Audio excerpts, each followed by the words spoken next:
Thank you all for coming, and thank you to Denton's for very kindly hosting us this evening. The event this evening is part of our City Horizons event, and it's an opportunity to think about and reflect on the bigger issues and I suppose the longer term challenges that are affecting Britain and in particular its cities. And the topic for this evening is Brexit. And we've got two fantastic speakers that are going to share their thoughts on Brexit and how this will play out over time. And it's based on a brilliant book that they produced very recently called Britain Beyond Brexit. I'm sure one of them will describe why it's called Britain Beyond Brexit, I hope. There's a very particular reason why it's called that. And so we have Gavin Kelly, who's Chief Executive of the Resolution Trust, Chair of the Resolution Foundation, and Chair of the Living Wage Commission. And we have Nick Pearce, who's Professor of Public Policy and Director of the Institute for Policy Research at the University of Bath. They do a bunch of other things. They've also told me that they were instrumental in establishing the Centre for Cities. So I have another reason to be very thankful for them back in the day in making sure that the Centre for Cities came into being. Thank you all of you for not being outside in this beautiful evening, coming in and talking about a topic which isn't probably quite so beautiful as the sunset might be later.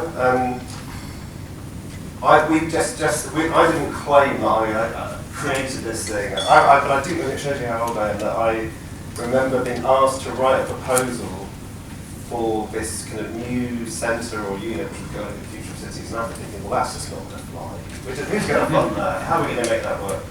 But lo and behold, Gatsby, was the funder, did, and then actually Nick presided over kind of the incubation of it, and then it flew off and did lots of great things. Like you said, I said you created in that sense. But I've watched the centre grow over the intervening 18 years, or is that right? Yeah, something like that. Yeah, not far off. With great interest and a degree of pride. So all power to you. Now tonight we are going to shamelessly puff a book we publish, because that's what you do. We failed to bring 30 of you also with us, which was obviously a mistake, but they're easy to buy. You can imagine where from. And we're going to do great injustice to the book because it's a sophisticated book, edited collection of 18 great authors covering a good few hundred pages in great depth, looking at some of the issues we face, and we're going to kind of rather superficially glide over some of that and just try and give you a kind of taste of what's on offer and possibly dive into some bits and pieces in more detail, but we'll try and give you a taste of the breadth of the book. Let me just start with some kind of the usual caveats. It is not a single manifesto, this book. It doesn't know the answer to what's going to happen, so it's not futurology particularly. What it does try to do is to explore the terrain of really the 2020s that we would have to be governing through anyway, even if we weren't embarking on this big project called Brexit. And then it tries to think through how different versions of Brexit may reshape that terrain, how it may affect it, so it can better aid our understanding of what we're going to have to deal with. Now that's a very heroic task because I know no more than anyone else, and let's face it, no one really knows where we're going to end up soon, and there's a great spectrum of possibilities. But the book is, as Stephanie Flanders kindly put it in the puff that we managed to get her to write, was what we should have been talking about when we were talking about Brexit. And that's kind of in a nutshell what we tried to cover. And it spans deliberately, we think you need to span these things if you're thinking about the future of a country. It spans economic, and there's quite a number of economic chapters, but it also is very much about the politics of the country, and as well as the kind of culture and sort of societal challenges we face and how those different things have interacted, both to explain Brexit and to shape where we may get to. So it's ambitious, if nothing else. But just to really emphasise, there's such a spectrum of possibilities. We don't know whether we're going to have a tweaked withdrawal agreement, whether we're going to have a crashing out Brexit, whether we're going to have an indefinite continuation of a standstill transition for year upon year upon year, so that a kind of backstop becomes irrelevant, or whether we're going to have a second referendum and remain. all of those things are still in play, although I think it's fair to say that the balance of the book is written as if some sort of Brexit is likely to happen. That's sort of the centre of gravity of the pieces, I think probably rightly, although who knows. Now that's kind of a bit of the preamble. Let me just, before Nick and I, we're going to play tag basically, to sort of keep the energy going between us. Let me just, before I pass over, just say one word, kind of one sort of little moment of context and take you back, if I may, to the moment of the referendum, just to try and place it in some sort of context, because it really was an extraordinary thing to do. I mean, an extraordinary moment to call the referendum for a Prime Minister who wanted to remain on that side of the argument, you will recall. And just to put that moment in context, it was at the end of the worst decade of wage growth since the Napoleonic Wars. We had simply never experienced anything like that in terms of wages and living standards. It was right in the middle of the deepest austerity in my lifetime, and frankly pretty much anyone's lifetime in this country. It was at a time when all the main political parties were held in very widespread sort of low esteem across the country. It was in the wake of the Eurozone crisis, which helped sustain incredibly high levels of migration into this country, which had followed from the decision in terms of access of new countries to the EU in the mid-2000s. And if you just step even further back, it was a moment in our history in terms of demographics where we'd seen, if you like, it was a uniquely hostile moment to EU membership in terms of the weight of the population of the country. And what do I mean by that? We've seen the fading of the silent generation who actually had lived through the war, who had deeply pro-European instincts, by and large. I generalise, but that's well substantiated.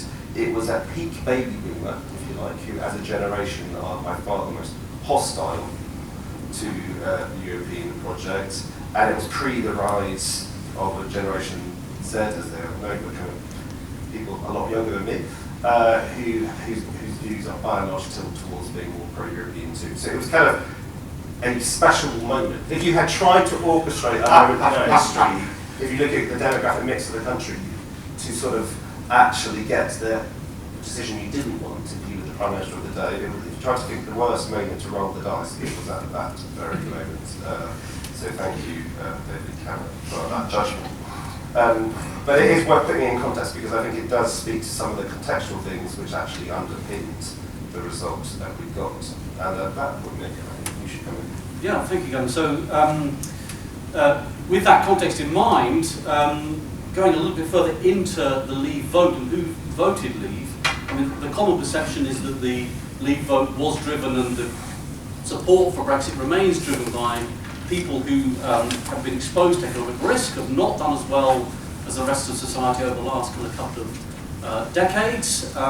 In particular, people from areas that deindustrialised in the 70s and 80s, didn't recover, didn't share in the wealth of the sort of long boom before the financial crisis, and have seen themselves flawed by austerity in the period since, where local authorities in particular have had their funding cut very heavily in many of these parts of the country. And that is a very important part of the story. There's no denying that the Leave vote was very heavily represented in those kinds of areas. But in terms of the actual numbers who voted Leave, they are not as significant as those who are less exposed to economic risk and insulated from it. And in particular, retired voters, older and retired voters, many of them in the southeast and in the home counties, people who are majority homeowners with no mortgage. Something like 75% of the over 65s now own their own property, many of them without a mortgage. They have good occupational pensions, many of them defined benefit schemes, and much of this was largely untouched by austerity because fiscal policy, welfare state policy in particular, protected the basic state pension, protected pensioner allowances, and on monetary policy, the value of those assets, pension assets and housing assets, was kept afloat by quantitative easing. So in the period after the financial crisis, both fiscal and monetary policy supported the interests of those better off populations. And so far from being exposed to economic risk in that period, they were relatively protected from it. Now, so just as it's rather ridiculous to say that the kind of Remain vote is all a kind of liberal cosmopolitan elite one, it's also important, therefore, to look at the Leave vote and to make sure that you understand that it's a coalition between these two kinds of groups, between those that have done badly in the last three decades of places they live in particular, and those that have done well. And what unites them, above all else, is the fact that they are most heavily represented in the kind of over 55s.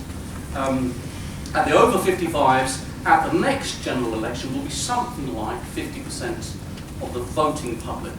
So they're more likely to be registered to vote, more likely to be entitled to vote than young people, because a lot of European Union citizens who come to the United Kingdom are not actually entitled to vote in general elections, so they're more likely to be entitled, more likely to have registered, and they're much more likely to turn out and vote. So when we're thinking about the next general election, and when we're looking back at the Brexit vote, that has to be borne in mind. 50% of the over 55s, the voting public are over 55. So, and you see that obviously in the sort of recent success of the Brexit Party. Any kind of glance at a Nigel Farage rally will tell you that. So if we can be certain about the electoral weight of those older voters, and there's a very good chapter about all this in the book by Torsten Bell and Laura Gardner of the Resolution Foundation, a much less certain question, one which we dwell on a lot, and which Gavin mentioned at the beginning, is what will happen to the British economic and political model as a consequence of Brexit. And we are all pretty familiar with what economists tell us about the likely impact of putting up new trade barriers to your major trading bloc, that all regions will be poorer, that all sectors in some extent will be hit, depending on the kind of the nature of Brexit. More intriguing perhaps than that question is the one whether Brexit will herald a big shift in our political economy, and the kind of patterns of production and consumption, the politics that define the model of British democratic capitalism. And when we talk about the British model of democratic capitalism, we're drawing on literatures here, traditions of thinking about national varieties or national types of capitalism, whose institutions have been shaped over history, particularly in the 20th century, by economic and class interests, by political forces, and the interaction between those, the interaction between the economy and your political system. And usually when people in this tradition of thinking talk about Britain, they describe us as a liberal market economy. That is a liberal set of institutions in the economy, but with a majoritarian first-past-the-post electoral system rather than a proportional one, more typical of the continent, an unwritten constitution, and a relatively parsimonious welfare state, more liberal welfare state, again in contrast to the kind of universalist models that you get in Scandinavia and the more social insurance-based ones in continental Europe.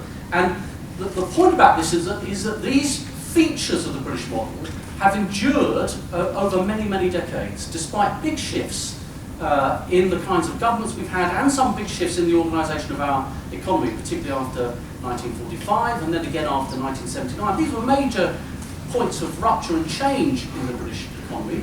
And our entry to the European Union also created some big changes in the British economy, reorientating us towards the European market, bringing in foreign direct investment, particularly in our car manufacturing, bringing in European companies as well. But underneath all of that, many of the features of the liberal market economy in the UK remained relatively similar. Major role for finance, very lightly regulated labour market, limited coordination between employers and unions over things like skills, corporate governance that hasn't really changed since the 19th century, a relatively limited role for what we might think of as state-led kind of industrial strategy. So all of these features have been there underneath, and it poses the question then, if Brexit is going to herald a moment of transformation, how's that going to come about? Will it really be the case that we'll see any real changes in that model of political economy?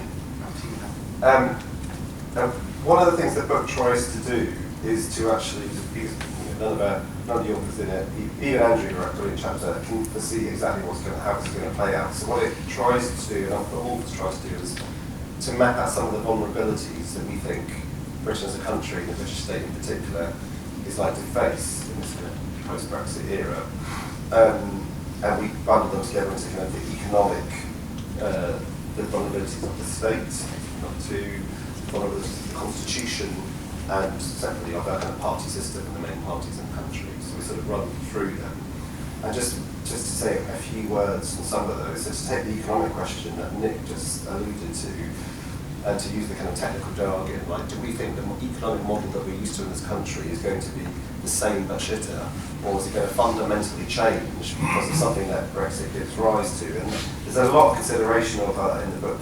And to put it kind of more directly, as the economist Andrew Glynn used to say, like, what's the mechanism? What is the mechanism through which we would see a fundamental shift in our economic model? And actually, when people kind of go through it, various authors in the book, people kind of fell short, if you like, of coming up with convincing arguments for why some of these dominant features of the British economy that Nick alludes to, some of which are actually big strengths, some of which I think are pathological weaknesses. They're both pros and cons, but they're very hard to shift. So whether it's that kind of heavy reliance on high value exports of services, big job-rich, wage-poor labour market, extremes of regional inequality, dystopian housing market, what is it about Brexit which is going to fundamentally likely to change those things, other than people saying there's a political reaction against stuff, and people will want those things to change, otherwise there might be another one. The book, generally speaking, lots of uncertainty, but the balance of the argument was, it's hard to see why those things will necessarily change, which leads you to the view that we are likely to still be in a country, even with Brexit, which is going to have a significantly lower GDP than it would otherwise have had. But at the same time, in terms of the structure of that economy, little reason to see that we won't have a massive city with very large global financial services compared to other sectors that will have a comparatively small export-oriented manufacturing sector compared to a lot of competitors, that this everyday economy of low wage, low productivity, high employment services will carry on being a defining feature of our economy. These regional imbalances, it's hard to see the mechanism through which they are significantly eroded as a consequence of any version of Brexit. And I think kind of weak overall business investment, private investment relative to our competitors, combined with relatively high consumption in terms of the composition of our GDP, and national wealth just heavily, disproportionately compared to other countries invested in housing. These are kind of big features of a story of capitalism in this country, and I don't really see why we think those things are going to shift, even in a world where we're poorer than we thought we were going to be overall. And that's kind of a central, I suppose, spirit, kind of part of the argument of the book. That different types of authors, in their own way, could come behind. And just on this sort of question of economic vulnerability, I just wanted to make one word on something which I think, because we wrote this book, the idea of it came about 18 months ago, and much to our surprise, it's got shelf life. These academic books take a long time to come out, so it hasn't been out for that long, and we were always worried we'd be left behind by events. Well, I'm afraid events sort of stood still, and in a funny way, not every day there's a kind of new story, but actually nothing much changed in terms of the fundamentals of this, which is very depressing in all manner of way, but kind of, silver linings where you can grab that the book's got shelf life. So, sorry, just to be terribly, painfully good for a minute. But one of the things that were really interesting with the chapter in the book is focuses quite a lot on the pound, and in a way the understated politics of the shifts in the value of the pound over recent years. It's something that, when I was the 60s and 70s versions of British politics, you talked a lot about the pound. Depreciation was a massive issue. Prime ministers felt sometimes over it. We have seen, in the immediate aftermath of the referendum vote, we had a bigger devaluation than we did during the ERM crisis. A lot bigger. And I think that's sort of, I don't know how many people would realise that. And that devaluation had major consequences, and it feeds through into price increases, which feeds through into real wage declines, which led to a second phase. We had a post-crisis collapse in living standards. Things just about inched back a bit, and then post this big devaluation, we had another really big hit to real wages, a really significant hit to real wages again. And that was kind of a one-to-one relationship to what happened to the pound. There's no doubt this isn't I don't think this is a sort of an issue of debate. That was directly related to what happened to the pound. And we are still living with the fallout of that. And one of the things you learn working in politics is you never predict the value of the currency. It's kind of rule one of politics, which some politicians I see at the moment have are unlearning in real time, much to my own incredible thing. People say, I've seen a few politicians talking about what they want to have, never everything to do. But I'm not a politician, and I think we can fall a lot lower yet, which is really quite something. And I think that matters for all manner of reasons. It matters because we have proven to destruction the idea that a big fall in the value of the pound has this massive big gain for the British economy, and that the places that have been most left behind in terms of their productive side of the economy will bounce back because they will manufacture and they will export much more, and that will lead to a virtuous circle. You see this in a lot of the Lexit sort of argument, and it's complete and utter nonsense. There is literally not a scintilla of evidence to support that idea based on the real experiment that we have just undertaken in this country of massively reducing the value of the pound. And that is something, and we can talk about why that is, it's because of the nature of what supply chains and all sorts of other things. But it is a big deal that we've seen this wage impact, and we haven't seen a kind of countervailing, if you like, uptick in export-related investment, private investment. And that's a different view of the world to which many economists had, even in the 80s and 90s. And I think it is relevant to politics because there is this kind of, in my view, a destructive feedback loop between destabilising politics, generating economic uncertainty, which generates a lower currency, which generates a big fall in real wages, which creates fertile terrain for populist politics, which creates further economic uncertainty, and you can see this loop. And at the moment, I don't see how we break out of that. I mean, at some point we will. Nothing goes on forever. But we're caught up in this kind of cycle between politics and economics, and the pound is kind of, the value of the pound is one of the big ways in which that connection works, is transmitted. And we don't talk about it all that often. So I think that is a big deal, and I think the vulnerability of British workers to more of that, and how that plays out in the political sphere, is one of the things which will shape the next era, if you like, of this post-Brexit stage of our politics. The second, and I went on too long there, but I think it's important. The second vulnerability that the book goes into concerns the state, and in a way the governability of the British state, and the pressures it faces given the fiscal outlook for the country. Now, we face a deeply challenging fiscal outlook. I don't mean this year, like this year the fiscal outlook is much better than it has done for some time, but in terms of the long term, we face a deeply challenging fiscal outlook, and most of that has nothing to do with Brexit. We had that before Brexit ever came about, before David Cameron called his referendum. But Brexit doubles down on that challenge. It makes it significantly larger than it would otherwise have been. It didn't create it, it amplifies it. And that matters because even without it, we would have, as a country, a choice to make about the sort of taxes we're prepared to pay if we want to sustain anything like resembling a modern European welfare state in a market economy. And we've been choosing, in a way, to run down that tax base by narrowing it in various ways for quite a long time. And I think the Brexit decision just brings that into sharper relief, and makes it even harder, I think, to carry on as we are. And the conundrum we face, I think, is that in the short term, I think we're going to see some fiscal softening. I think whoever becomes our Prime Minister this month is going to ease up a bit. So I think the kind of sharp era of Osborne economics is going to feel like there's been a line drawn, because you will see more money on schools, you will see some more money on police and so on in the short term. But I think the Treasury are already planning for that and so on. But even if those core public services, particularly health, education and police, get a better settlement over the short to medium term than they've had over the last 8-10 years, that doesn't begin to touch what's actually been the reality for local government, for working age welfare, the crisis we face for adult social care, and I can keep on talking about other areas. It doesn't going to make up that gap that we face, which needs filling. And so I agree, if we were in anything remotely like a normal era of British politics, I would be sat here confidently saying, whoever is in power, the British state is going to grow. I don't mean dramatically, but the British state is going to grow in the era ahead, and we're going to incrementally have to find ways of raising taxes, and the nature of those tax rises will vary depending on who's in power, but that's the direction of travel, and that's where you should be placing your bets.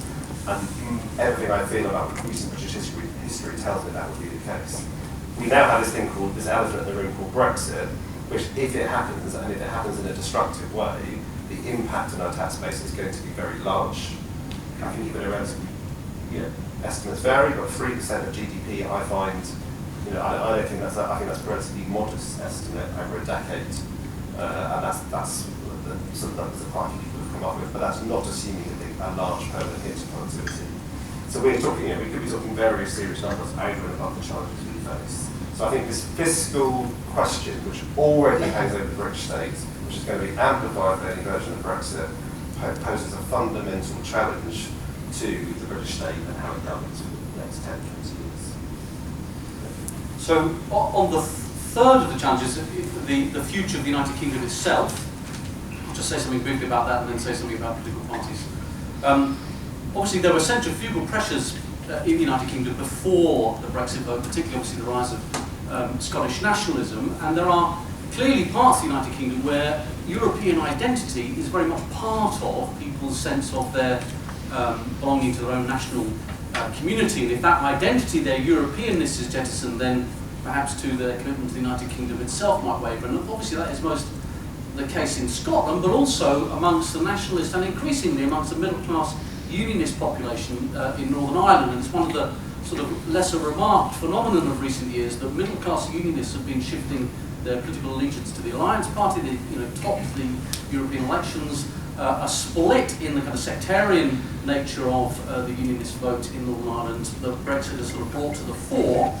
And of course we've also seen that there are those, including apparently a large number of Conservative Party members who are voting at the moment, who would of course be fine if the United Kingdom was sort of broken up as a consequence of Brexit. There is a price worth paying for Brexit to actually see the end of the Union. But there are a lot of others, of course, many who voted Leave that didn't do so for 1 second, thinking that it would mean the breakup of the UK.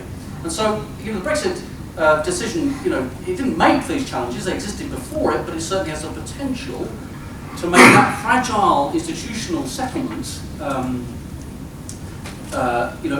come under further pressure. The things that have held us together as a nation that have fractured as the sort of, what David Edgerton would say, the historian David Edgerton would say, was the sort of British nation of the post-war period. Those things get harder as a consequence of Brexit. At the very least, our constitutional settlement, which went through a period of extensive change in the late 90s, will have to evolve again, devolving repatriated powers from the European Union, which has been a source of argument already, restoring power sharing in Northern Ireland, which is a huge challenge all on its own, rebooting the issue of English devolution, something that Andrew and his colleagues spent all the time thinking about, and finding new ways of accommodating and integrating between the nations of the United Kingdom, perhaps giving that constitutional expression at Westminster in reform of the House of Lords or other mechanisms.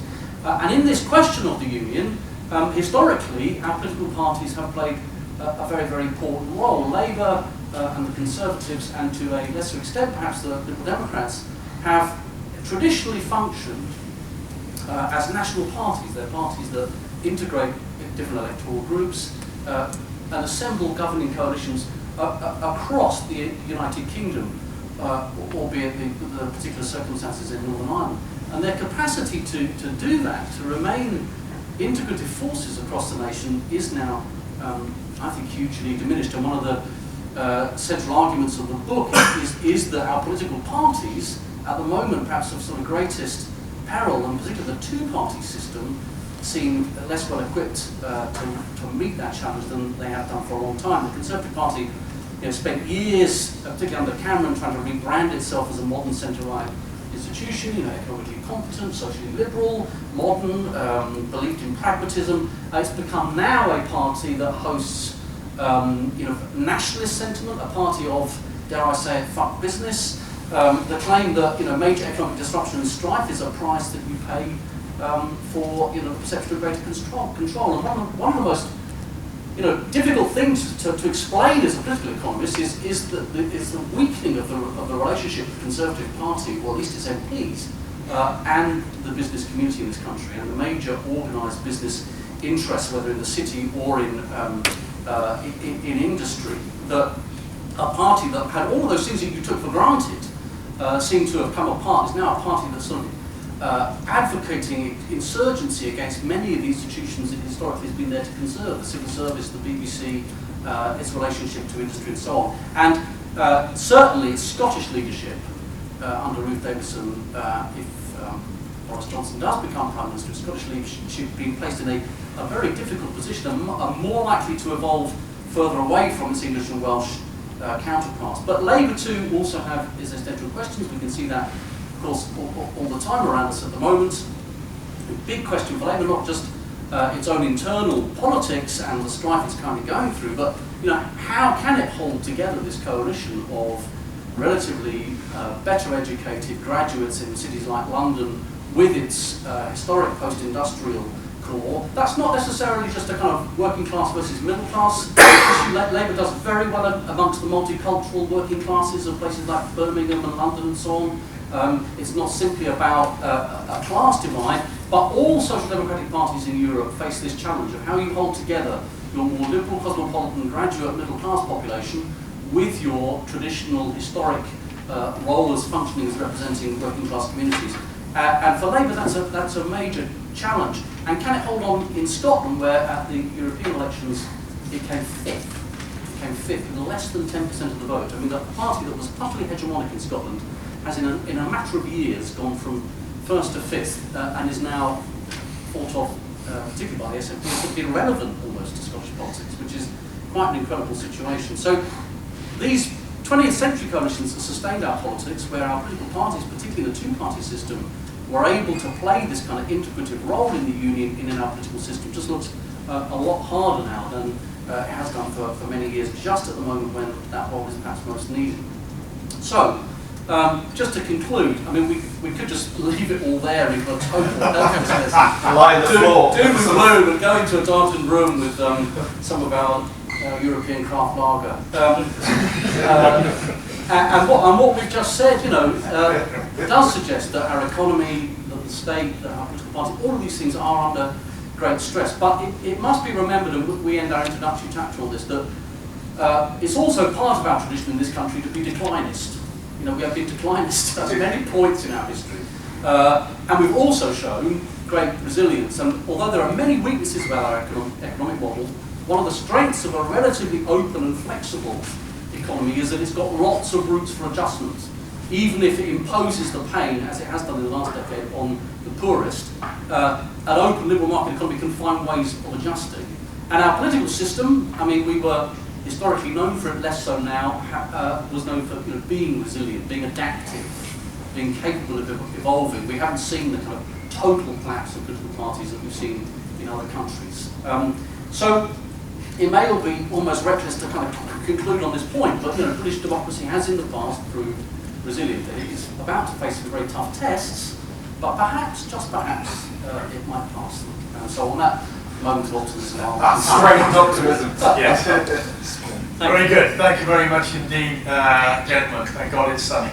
Outside at least. Anyway, so let's open it up.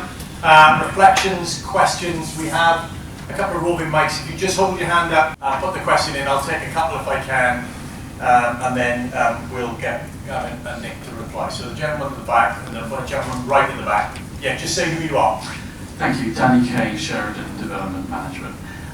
Just picking up on that last point, I don't know whether you watched the programme called Dateline London on Saturday morning, 11:30, foreign correspondence to the UK. So the German correspondent for the Develop magazine, newspaper, who's been in England for 40 years, is an Anglophile and so on, doesn't like Brexit, of course, said this: if there's one country on this planet that can cope with Brexit, it's Britain. If it was Germany, Germany would have had a nervous breakdown by now. So, question number one, looking at the positives, do you agree with that? Okay, so that kind of picks up on this last point about resilience and making do with muddling and all that. Do you have another question? I do. Nice and sharp. Okay, so the second question is it not the case that Brexit is perhaps an inevitability if the European Union, if the pathway to the European Union is ever closer integration to the United States of Europe there would come a point in time that the United Kingdom would say, we cannot go any further. Okay, excellent, very good. John on the back, John. Just say who you are, John, for everyone else. Thanks, Andrew. John Neal from JLL. I was quite taken by the point that Gavin made about the vicious circle of populism and currency and falling living standards. I just wanted to ask you how you square that with the point earlier that the Brexit vote was concentrated amongst the more economically secure, i.e. those who don't have a mortgage, the older population, those who have a pretty secure income to a pension. So how does the vicious circle work if that demographic is where populism is strongest? Okay, very good. Resilience, we'll be fine, don't worry. We'll muddle through. Inevitability, if we hadn't got it, if it hadn't been in a couple of years ago, it would have been in a couple of years' time. Let's take that question first. Nick, do you want to do that? Yeah. So there's an episode of Yes Minister where I think one of the Home Secretary says to the politician, that we joined the Common Market to make sure it didn't succeed,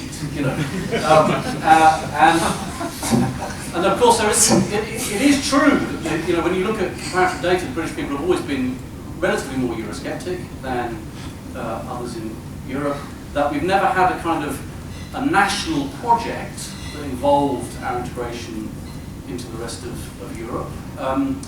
But we have also, in our economy, in our society, in our population, become more European and become much more, even at the level of infrastructure, things like the Channel Tunnel, our airports are all owned by European interests. You'll know all of this. And so, whilst I think it's certainly true to say that, it would be very hard to see the British people and the British political class, both Labour and Conservative and others, accepting much more federal integration. I think we would have stayed outside the euro. I think we would have stayed outside many of the mechanisms that people are kind of conceiving to integrate the eurozone. I still, at the same time, think it's possible that we could have remained within a kind of outer core of the European Union and been very important to decisions like foreign and defence, as we always have been on security, even if we weren't eurozone members. There are some people that think that tension just had become too great to bear, and that deep underneath the Brexit referendum is this problem of an economy with the European Union's financial centre at its heart that's not part of the eurozone, that's never going to be part of the euro, and that in some manner exploded in the Brexit vote. I'm not convinced by that. I don't think it's inevitable, but I do think that there were always going to be limits to our integration, which others would not perhaps feel, in the countries that are more committed to the European project. And I just think on Germany, I'm not sure Brexit could have happened in Germany, not least because, of course, they don't do referenda because of their experience of the rise of Nazism, but also precisely because of this coordination of economic and political interests. The car makers of the Mittelstand and the unions represented in the Grand Coalition by the SDP would not have allowed Brexit as a policy to happen in the German case. And we just don't have that kind of deep and long-standing connection between our major export sectors, certainly, but also broadly our industrial sectors and our political class in the determination of the national interest. And it requires some explanation how, in particular, sections of the Conservative Party have floated free from the kinds of relationships that we thought would determine their political choices on things like our membership of the European Union, and certainly did when we entered in the 70s with the CBI and others. They took the body of the Tory party with them into joining the EEC. Is there something intrinsic in liberal market economies that lend themselves towards active actions or decisions in relation to Brexit and populism more generally? Because of if you look at the varieties cap, as I understand it, LMEs tend to be more entrepreneurial, but there's much greater variation within within countries. Yeah. Whereas, well, I think it's hard to argue when you look at European politics that we are more exposed to things like the rise of the radical right or populism in a much broader sense, because you see that happening in the Nordic countries, you can see it happening even in places like Spain, which have hitherto been kind of completely not there to do. Yeah. I think proportional systems make it much harder for those decisions like Brexit to come into your politics. You have much more of a lock-in, and you have to bargain much more. So even if you can get 15 to 20% of the vote, as the far right can do in the Nordic countries, well, the Alliance for Deutschland can get, the Alternative Deutschland can get 50%. It still can't form a governing project. And proportional representation and coordinated market economies seem to be better at insulating some of those things from those kinds of forces. Very good. Gavin, so just pick up John's question Yes. about these kind of negative feedback loops, and then how does that square with a significant chunk of the public being, let's call them insulated? Insulated and exposed. Yeah. I mean, it's a good question because, as Nick said at the beginning, one of the things the book really goes into is kind of understanding the phenomena of a large demographic in a country who are more insulated from economic risk than the rest of the country, voting overwhelmingly for this function. And I think the feedback loop that I was talking about in relation to the pound doesn't explain that group. But one of the things I think that we try to draw out in the book is a kind of a skepticism stroke hostility towards totalising explanations which are quite voguish of this is why it all happened, but there are multiple reasons why it happened. I think that what I was talking about in relation to the squeeze on living standards, there is no way of explaining working age, working class shifts in favour of Brexit, which doesn't look at what happened to living standards and austerity in my view. They are fundamental to that. They're not the only thing, of course, but they're an important part of that explanation. Are they an important part of the explanation as to why the top 10 to 20% of the Cotswolds voted almost to a man and woman one way? No, I don't think they are. I think that's about something quite different. And that there you have to look at a whole kind of long-running but steadily building resentment of the way in which the world has evolved in terms of as an overreach, as it would be seen, of social liberalism, the rise of cosmopolitanism of a type that they don't feel culturally comfortable with, a whole set of cultural and social issues which got caught up, which the Brexit vote became a proxy for. And I see that in my family. I mean, I know it well to go to the massively anecdotal. And that wasn't about what's happening to the pound, because the people I'm talking about in that part of the world, what happened to the pound other than their holidays wasn't really front of mind. So there are fundamentally different things which cause this big outcome, and anyone who tries to tell you, it's all about what's happened to left behind, whatever, walk away from that explanation. Yes, very good. Well, let's take a couple more. Richard, the gentleman there, and then one there. So we go right in the front. I'll come to you in the third round, don't worry. Richard.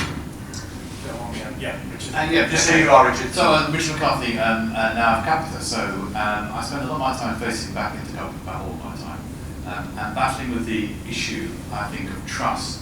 And I was thinking about the word trust and all the things that you were saying, actually, because if you think about it, there's been a massive breakdown of trust. Maybe people had blind trust, but there's a breakdown of trust in parties. There's a breakdown of trust between business and government and business, and particularly conservatives. You just don't know who to trust, and therefore they instinctively don't trust. So they find someone, metaphorically in a pub who they now trust. And they place that trust for a period and then they'll move it on. So where do you think the emerging points of trust might occur post-Brexit? Very good. Excellent question. Gentleman there, the pink shirt. And then there's one, where was the gentleman there? Yeah, go on. Just say who you are. Yeah, thank you. It's Paul Newman, a student at UCL, and very much Theresa May's citizens of nowhere. I think one to mention that can't be overlooked, whatever the quality of the analysis that was in the book, and many others I've read and come across in the last couple of months, is an emerging disdain for truth and fact. That's in what the book says. The expert's wrong, something else will happen. And I don't know how policymakers can take that into account. Okay. And we have a potential prime minister. Yeah. Yeah, it'd be interesting to get your thoughts on whether both of those things about breakdown in trust and disregard or healthy disdain for truth and facts is relatively new, or is that something longer play? Gentleman in the back, go on, and then we'll come back to you. Thank you. Joe Miller, I work at the British Medical Association. I just want to try and flip on its head the question at the beginning about the inevitability of Brexit, because you started off by listing all these factors which created a unique moment where Brexit happened, and in that unique moment almost half of the country voted to remain in the EU. So my question is, isn't it in fact the case that, especially with the sort of demographic march, any Brexit in any shape is totally unsustainable? Demographics always will sort this out one way or another. You read the stuff on South Korea today in terms of expansion of their demographic or not, as the case may be. Right. Nick, do you want to do trust? And probably click the trust and truth and facts, because they're all part of the same thing. Firstly, I know, that's what you said. You got your beer, you got to earn it. Rebuild it, truth and facts. Can I do a partial? Go on. I'm going to swerve from now. I'm going to come back to. I'm going to swerve because Richard's question is incredibly hard. Like, where's the emergent points of attraction for trust? But let me give you my gloss on the trust things. So we all have met in our lives and we've encountered the kind of what feels like this total implosion of trusted expertise. And we can all think that I can give lots of examples of people who say, well, I just don't believe that anymore. And those numbers just don't mean anything to me, and who's behind them and who's paid them. The whole kind of who's behind what sort of agenda and who's paid for it, and why they're saying it. We've all seen it, we've all been on the end of it probably. So I recognise that, and I think it's real, and I think it's very high salience for a certain part of the population. I think that people feel that things are rigged. There's a part of the population who feel deeply and passionately that in lots of different ways things are rigged, or people are willing to lie or distort to keep them in a bad place, to stop them getting the thing that they're after. So I think that is true. So I'm for people. Now that's the real issue for lots of people is who do I want to trust, and I do want to believe in experts, but where do I go? Because I'm because of all the noise and that is a real issue. And so the kind of the regulation of trust in today's world. No, but as where do you turn to work out who to trust? Yeah. I mean, a civic regulation, as much as going to anyone else, is a massive deal. I'll come back to you on demographics. You've had a chance to think. No. How do we rebuild it? Well, I suppose, where are the institutions and the linkages that we build? I mean, the reasons to be perhaps a bit more cautiously optimistic on that trust question are, firstly, that the kind of era in which the data proliferates, multiplies, travels, and people exploit that proliferation of data in the digital world. That Wild West phase seems to be coming to an end, and there's more regulation now of those kinds of, and more attempts by national governments to recreate something that looks a bit like a public realm in relationship to people like Facebook and Google and the others. And you can see that in legislation in France, in Germany, in relation to hate speech, things of this kind. You can see it in debates that take place in the there's a DCMS commission report recently on these kinds of questions. You can see it in people trying to rebuild and protect their democratic institutions from the kind of corruption from dark money, these sorts of things too. So it gives me some optimism that some of these things are starting to happen more. And on the other hand, also politicians, although they have been on the receiving end of a loss of trust, particularly after the expenses crisis and perhaps before that to the Iraq War and so on, they haven't sort of sat there inert. We have actually also seen attempts, and these are really starting to spread, to create new forms of democratic engagement with citizens, such that you aren't just on the receiving end of politics and facts and figures and arguments done somewhere else. So the spread of citizens' assemblies, which have been very successful. A place like Ireland, the Scottish government's now got one.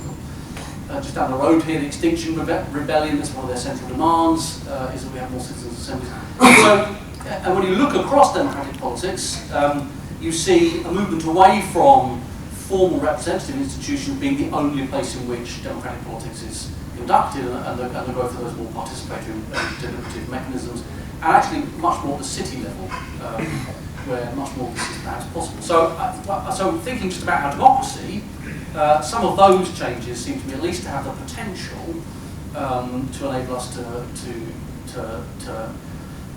tackle some of the issues you raised. But I don't for a minute deny the difficulty of it. But if you're looking for some areas in which there may be some reasons not to, that is one or two. And I would say also, although higher education may not be guaranteeing graduates better earnings anymore, the people that go to university tend to be and to become, as a consequence of their university experience, more open, more inclined to be trusting of others who are different to them, less inclined to take kind of closed positions and so on. So the broad spread of higher education through younger populations may itself also generate the conditions where we can expect more trust to rise. I would also add, finally, trust. I don't see the same sort of toxicity in terms of trust in relation to subnational politicians at the moment. So I say, the standard and status of local government officials is always higher than it is national steadily politics. higher, but I don't think they've sort of been devalued alongside. And as was still, even though they've received quite considerable cuts, the satisfaction level and the standard has remained. So,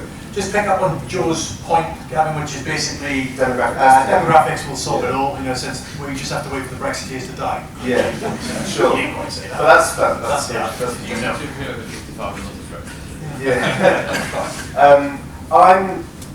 that's I think demographics guarantee that this issue is not going away. I'm definitely there. There's no version of a Labour leader. There's no Labour. You can't run to be Labour leader in a serious way in future contests and not have some version of programme A. Whether you mean it and whether you will actually try and trigger a referendum which you become Prime Minister to go back in is another matter. But you're not going to get elected. So what, as things stand, who knows where the parties will be? But as things stand, one of the main parties in Britain is kind of programmed based by its current membership, despite sadly from its current leader, to not let this issue go away. And given the trends in who are joining that party, that isn't about to stop. So I think we're destined to have this as an issue for a long term, for a long time to come, however the next year or so plays out. I think that's true. I think some demographic destiny type arguments get wrong, and we saw this in spades in the US ahead of the 2016 election with the Democrats, where there were an awful lot of very credible people producing all sorts of models for sort of saying the next X elections are kind of in the bag because just based on demographics of various sorts, it's really hard to not see a majority. And I think things don't all other things don't stand still. So the people who feel that they might be on the wrong side of that trajectory don't just sort of stand still and carry on thinking the same things that they thought with the same degree of passion. They up their passion if they feel like things are moving against them. Yeah. And that can change the issue set which is in front of the country, and that can change the dynamic of politics. Now whether it changes it forever is another matter, but it can certainly push back the point at which you think your demographic majority is going to tilt things in your direction. So I'm not kind of totally programmatic about how the numbers look, but I think Labour is going to be a Remain party, and Labour is likely to be one of the only two parties probably who can win. So that means the issue's not going away. We're just past 7, but for a little bit of forgiveness, for 5 minutes, I'm going to take a couple more questions and get a couple more answers. If you're nice and quick, our panelists will be nice and quick, and we'll finish in about 10 minutes' time, if that's okay. We're going to cut you and then the two either side of the aisle. So nice and sharp, nice and quick questions rather than statements, and we'll be away. Go on. Okay, people on demography just spent as a family £500,000 on a few people dying from dementia. So what do you think the link between social care and the NHS is going to be like after Brexit? Okay, NHS, social care, beyond Brexit. There is no after Brexit. That's why it's not called after Brexit. Look, you should have said that. Just say who you are. Shruti Paladin Jacobs. So it's a question kind of on, you might be biased, but when you answer this, on the shelf life of your book. So how long do you think we're going to actually be in this transition phase, and we've been here for 3 years? And is that kind of actually having a negative impact, do you think, or is it a buffer in a way from if we do have a Brexit? How long are we in this Brexit world? Yes, sir. Yeah, just the elephant in the room, which you just mentioned, the Labour Party. In terms of your path dependency thesis, do you see John McDonnell actually fundamentally being able to change the terms on which the British economy develops? If they got in power. Who wants to do the NHS and social care? It's supposed to be a pithy question. Yeah, nice and straightforward. Answers. Yeah, NHS, social care. I guess with a spending review at some point, if you're not entirely sure when. So when Gavin and I worked together in Number 10, we spent a painful amount of time working on social care, trying to get answers to it. They were torpedoed, our efforts were torpedoed by a combination of malcontent Labour peers and the Conservative Party calling them death taxes. Theresa May suffered the same kind of problem, and it is notable that social care, of all of the issues in British public policy that have not been solved in the last 20 years, despite 20 Green Papers and all provisions, social care is it. And that requires some explanation. We've changed our pension system, we've funded the NHS, done lots of other things, but not reformed social care. I think that's because older people have a veto on the fairest way of paying for the solution of the social care problem, which is taxing their wealth. And each time anybody mentions that, you get the reaction I've just described. So we need to find a way of funding a social care system that doesn't penalise people with long-term needs like dementia, which doesn't require the working age population simply to fund another generation while saving for themselves. And that will require older people to draw down on their wealth. And we've got to find a mechanism to get to that politically. It's really hard, but that's the only way we can do it. And maybe Brexit will force this out, I don't know. Okay. I'll come back to you on the McDonald question. The book, how long are we ever going to be beyond Brexit? I fear it has years. Because, well, but in terms of, I mean, who knows, but in terms of what's underpriced at the moment, I would say, as leaving, I'm halfway through my beer, it's the end of the evening, so I'm just chucking things out there. I think what's underpriced is as technically leaving on the 31st of October, as promised, didn't let you down, we're out the door, in return for a basically indefinite standstill transition where we pay through the nose for what we've got today, which deals with, in quotes, the backstop because we don't need it. It deals with us being in because we're out, technically. It's a catastrophe long-term for our democracy, for our whole set of reasons. It's not what it isn't is a catastrophe. It is not an economic catastrophe overnight because nothing really changes overnight. So we're all as you were. There's long-term uncertainty about our future relationship, so we just live permanently with 50% greater uncertainty than we had before, and that's just the new equilibrium for British business and British taxpayers, and we all pay for it in different ways. That's significantly underpriced in my view. So just think, if you buy the book and then you kind of amortise the cost of it over the period that it's going to be relevant, you're going to, it'll be paying back in spades, not just in terms of the intellect that you will have and how you impress your friends or not, as the kids may be on the book and all the wonderful writings in it. Last thought to you, Nick, on McDonald, because he definitely wants to change us from an LME, right? Yeah, so I mean, McDonald has definitely been the most interesting thinker in the kind of Corbynite leadership. In 2015, when Corbyn was elected, I thought that their economic policy would be largely a kind of reheated Bennism. McDonald has proved himself more interesting than that, and if there is any intellectual energy anywhere at the moment in the Labour Party, it's around his economic agenda and the kind of think tanks and others that are kind of doing stuff with him. I think that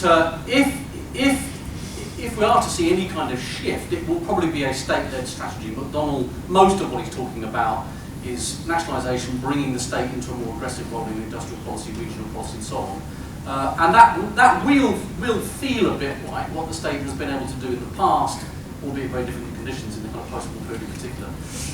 Rather than perhaps going to some of these kind of other institutions, like trying to create a stronger role for trade unions, extend their bargaining, get them to coordinate with employers, get employers to coordinate in the ways that you might see in a continental market economy. We're not going to be able to do that. We're not going to suddenly change our corporate governance. We're not going to suddenly change lots of the features we were talking about earlier. But I can see a stronger and different role for the state, and I imagine McDonald will prosecute that kind of agenda from the Treasury. That certainly is what he, if you read the things that he gives support and voice to, that tends to be how he takes things. Excellent. Well, look, thank you to Gavin and Nick. Thank you to all for coming. Thanks for Denton's for hosting us. If you've enjoyed tonight, which I hope you have, you should buy the book, for certain. But you should also come to the next City Horizons event. Let me plug that. It'll be same venue, same time. It's on the 3rd of September. Our guest will be Professor Monica Smith from the University of California, and she'll be talking about her new book, Cities, the First 6,000 Years. I've read it. I've interviewed her for a podcast, which you can get on our website. It is brilliant. So you will, if you're interested in that kind of thing and taking a very long perspective on how our cities have evolved over time, Monica is definitely somebody to come and listen to. But final thanks again to Gavin and Nick and yourselves. Please stay and have a drink, have some refreshments, have a bite to eat, carry on the conversation. But thank you very much indeed.